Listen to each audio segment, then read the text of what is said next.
Don మీడియాకు స్వాగతం. Media mafia అరాచకాలు పార్ట్ 10. ప్రతి ఆదివారం ప్రత్యేక కథనాలు. పశ్చిమ గోదావరి జిల్లా తాడేపల్లిగూడెం కేంద్రంగా పాత్రికేయుల ముసుగులో కొందరు మీడియా మాఫియాగా ఏర్పడి చేస్తున్న అక్రమ దందాలు, బ్లాక్మెయిల్ వ్యవహారాలపై బాధితులు లబోదిబోమంటున్నారు. పోలీసులకు ఫిర్యాదు చేసినా సరైన చర్యలు తీసుకోవడం మాని తమనే స్టేషన్ల చుట్టూ తిప్పుతున్నారని మీడియా మాఫియా బారిన పడిన వారు తమ ఆవేదనను వ్యక్తం చేస్తున్నారు. పైగా తమపై వేధింపులు మరింతగా పెరుగుతున్నాయి అంటున్నారు. హెచ్పి గ్యాస్ కంపెనీ సమీపంలో కొన్ని నిర్మాణాలకు సంబంధించి మున్సిపాలిటీ కుళాయి సదుపాయం కల్పించిన ఒక అధికారిని అక్రమంగా ఇచ్చావంటూ బెదిరించి లక్షలు డిమాండ్ చేసిన సంగతి బహిరంగ రహస్యమే. అప్పట్లో ఈ మీడియా మాఫియా బ్లాక్మెయిల్ తట్టుకోలేక సదరు అధికారి కొంత ముట్ట చెప్పి బయటపడ్డారని అంటున్నారు.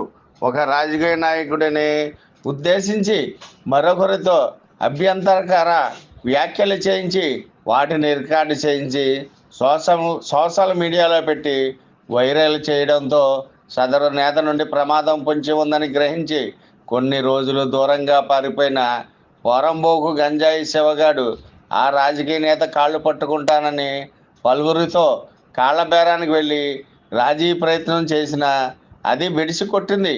ఆరుగోలను కంకర లారీ నిర్వాహకులను బెదిరించి వారి వద్ద అధిక మొత్తాలు వసూలు చేసిన ఆ మాఫియా వారి మీద వార్తలు రాయకుండా వారిని బ్లాక్మెయిల్ వ్యవహారాలకు లొంగని వారిపై పుంకాలుగా వార్తలను వండి వార్చిన ఆ మట్టి మాఫియా డబ్బులు ఇవ్వకపోవడంతో ప్రతిరోజు అదే పని మీద ఉన్నారు. దోలబాబుగా పేరు తెచ్చుకున్న ఒక బ్లాక్మెయిల్ పాత్రికేయుడు తాను ఇల్లు కట్టుకుంటానన్న స్థలంలో 10 లారీల ఎర్ర కంకర దింపాలంటూ 6 గోలను క్వారీల నిర్వాహకులను బెదిరించి కంకర దింపుకొని వారికి డబ్బులు ఎగ్గొట్టడమే కాకుండా వారిపై జిల్లా జాయింట్ కలెక్టర్కు ఫిర్యాదు చేశాడని తెలిసింది. నెలవారీగా మామూలు ఇవ్వాలంటూ సదరు దోలబాబు పలువురిని బెదిరిస్తున్నాడని సమాచారం. తాడేపల్లిగూడెం కేంద్రంగా నకిలీ విలేకరులతో బోగస్ ప్రెస్ క్లబ్ల పేరుతో మేము ఇంతమంది ఉన్నామంటూ హిజ్రాలకు పోటీగా వారిని మించి వసూళ్లకు పాల్పడుతున్న బోగస్ ప్రెస్ క్లబ్ల చీకటి వ్యవహారాలపై డాన్ మీడియా ఛానల్లో త్వరలో ప్రత్యేక కథనాలు. విశ్వసనీయ వార్తల సమాహారమే మన డాన్ మీడియా. మరిన్ని వార్తల కోసం మన డాన్ మీడియా ఛానల్ను లైక్ చేయండి, షేర్ చేయండి, సబ్స్క్రైబ్ చేయండి, మరికొందరితో చేయించండి. ధన్యవాదములు.